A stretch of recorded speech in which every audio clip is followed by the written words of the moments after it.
আসসালামু আলাইকুম প্রিয় ফুটবল ফ্যান্স। ইকুয়েডরের বিপক্ষে ১-০ গোলে জয়ের পরে যেখানে একটা ভাগ্যের ছোঁয়া ছিল, তারপর প্যারাগুয়ের বিপক্ষে বিশ্বকাপ বাছাই পর্বের আরও একটা ম্যাচ রয়েছে ব্রাজিলের সামনে, এবং এখানে বিশ্বকাপ বাছাই পর্বের কনটেক্সটে ম্যাচগুলো যে অনেক বেশি গুরুত্বপূর্ণ, ম্যাচগুলো না জিতলে বিশ্বকাপ খেলার সপ্ত ধূলিসাৎ হয়ে যাবে এমনটা নয়। সামনের ফরম্যাটটাই ভিন্ন, আপনাদের হয়তোবা অনেকেরই জানা আছে। তবে তারপরেও ব্রাজিলের জন্য ম্যাচগুলো ইম্পর্টেন্ট, কারণ ব্রাজিল ওই যে নতুন শুরুর একটা মোমেন্ট খুঁজছে, সেটা কিন্তু অনেক দিন ধরে খোঁজাই হচ্ছে, খুব একটা বেশি পাওয়া যাচ্ছে না। এমনকি সর্বশেষ ম্যাচে রদ্রিগোর যে গোলটাতে ব্রাজিল জয় পেয়েছে, সেখানেও কিন্তু যে ভাগ্যের একটা বড় রকমের ছোঁয়া ছিল, সেটা খোদ ব্রাজিলের প্ল্যাটফর্মগুলো বলছে। যেমন গ্লোবোর মতো প্ল্যাটফর্মেরও রিপোর্টে বারবার করে সেটা মেনশন করা আছে, সেটা দেখলাম ব্রাজিলকে এর চেয়েও অনেক বেটার ফুটবল খেলতে হবে, এটা এখন একেবারে সময়ের একটা দাবি হয়ে যাচ্ছে। তবে আমার কাছে কিছুটা হলো ভিন্ন একটা স্ট্যান্সে আমি এই মুহূর্তে ব্রাজিলের ফুটবলকে দেখছি। আমি মনে করি যে কোনো একটা ভালো শুরুর জন্য ধৈর্য ধরে অপেক্ষা করতে হয়, এবং এই ১-০ গোলের লিডগুলোকে খুব একটা বেশি আসলে অবজ্ঞা করার সুযোগ নেই। কারণ যেমন ধরুন, লিওনেল স্কালোনির আর্জেন্টিনার এই দলটার বিল্ডিংটা খুব কাছাকাছি থেকে দেখেছি। এমন অনেক ১-০ রেজাল্ট স্কালোনি পেয়েছেন, যেখান থেকে আসলে দলটাকে আস্তে আস্তে তৈরি করেছেন। এই মুহূর্তে রেজাল্টটা তাই আমার কাছে ইম্পর্টেন্ট নয়, প্রসেসটা আসলে ঠিকঠাক আছে কিনা সেটাতে আমি অনেক বেশি করে ফোকাস করতে যাচ্ছি। এবং এখানে কয়েকটা পজিটিভ পয়েন্ট আছে, তবে এখনও কিন্তু বেশ কয়েকটা নেগেটিভ পয়েন্টও আছে। সবচেয়ে বড় কথা, এই দলটার মধ্যে যে একটা বন্ডিং খোঁজার যে ব্যাপার, সেটা এখন পর্যন্ত স্পষ্ট দেখা যাচ্ছে না, এবং এটাই ব্রাজিলের জন্য সবচেয়ে বড় চ্যালেঞ্জ, রেজাল্টের চেয়ে সবচেয়ে বড় চ্যালেঞ্জ।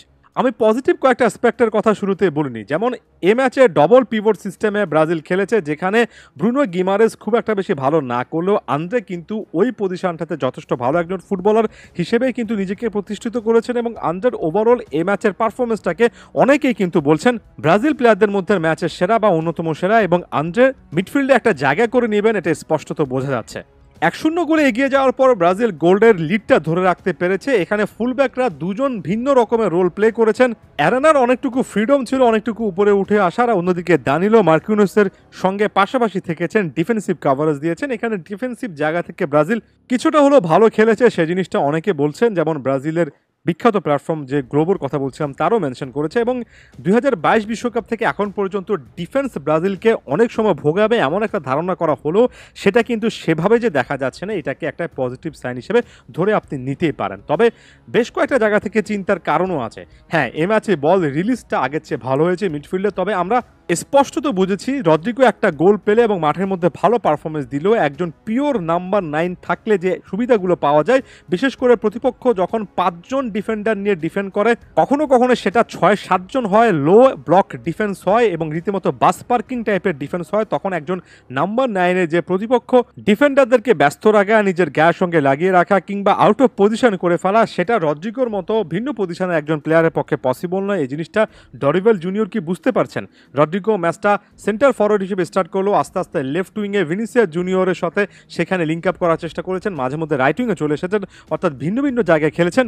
যখনই তিনি আসলে সুইচ করেছেন, অর্থাৎ উইংগুলোতে চলে এসেছেন, তখন সেন্টার ফরওয়ার্ড পজিশনে একটা শূন্যতা দেখা গিয়েছে। এবং ব্রাজিলের ফাইনাল থার্ডে লুকাস পাকেতা, এমনকি ভিনি জুনিয়র বা এ ম্যাচে লুইস হেনরিক, যার খেলাটা অনেকের কাছে খুব একটা বেশি ভালো লাগেনি, তারা কিন্তু ওই সেন্টার ফরওয়ার্ডের সঙ্গে ডিবক্সের মধ্যে কানেকশনটা তৈরি করতে পারেননি। একেবারে সহজ ভাষায় বলতে গেলে অ্যাটাকিং মিডফিল্ড থেকে ডিবক্সের আশেপাশে খুব একটা বেশি বল কিন্তু ব্রাজিল পায়নি, বা বলা উচিত তৈরি করতে পারেনি, এবং এটা একটা শঙ্কার জায়গা, আগেও ছিল, এখনও থাকবে।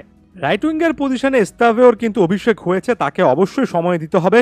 শুরুতে ওই জায়গায় যে লুইস হেনরিক নামক প্লেয়ারটা খেললেন, তিনি কি বেস্ট চয়েস কিনা সেটা নিয়েও কিন্তু আসলে কথাবার্তা বলার সুযোগ আছে।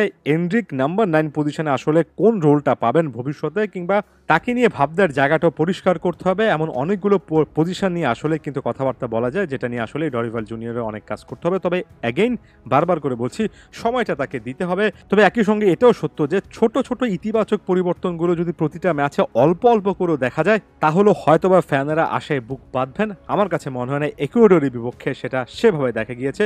পরবর্তী ম্যাচে দেখা যায় কিনা সেটা এখন একটা আশার ব্যাপার হতে পারে ফ্যানদের জন্য। ধন্যবাদ সবাইকে।